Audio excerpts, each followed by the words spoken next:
kata kamano kapok duoko Magawi bende nitiere godo ka.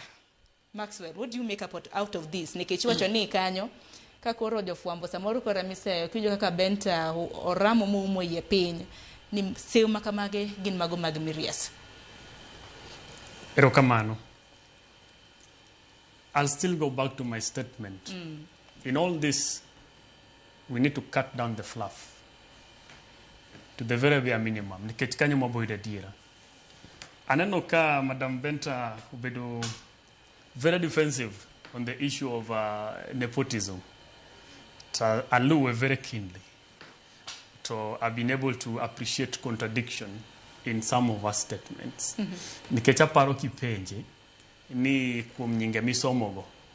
Ito bende gin wedegi. And she had no problem admitting that.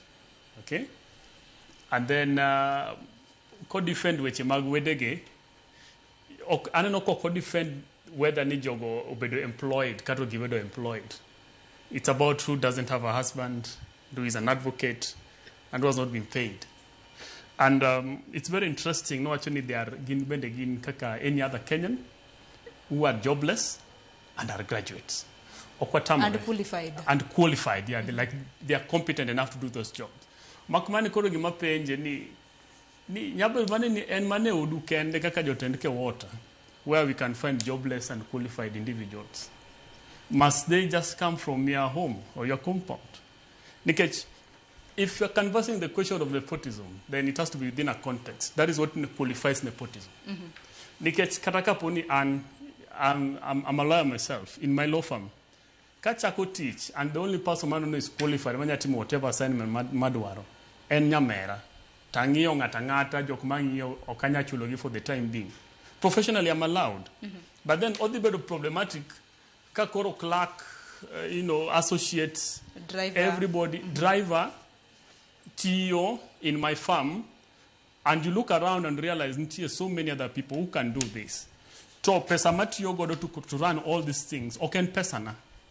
And pesa ma achoko from the membership of the organization that I'm working with. Or if, my entity bedo funded gijo moko. Then I owe the membership of KEWOTA that level of accountability, even at the very basic level, mar staffing. Nikech, the membership, the running of KEWOTA has to be collective. Makra decisions mabedo made in terms of jokmatiyo, the secretariat, tayo, the day-to-day running of the administration has to be collective.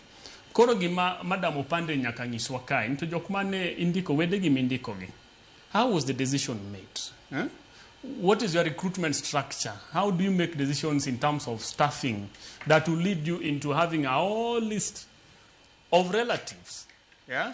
And to me, it's still not coming out because what I've seen, like the 10 minutes of, of lettering, it's very defensive. What about the other jobless and qualified Kenyans who may also be having relations with KEWOTA? Sejemoko, amongst your 60,000 members, I'm sure there are kids or relatives of other teachers who are members of KEWOTA who are also jobless and qualified. Why can't you also give them a chance?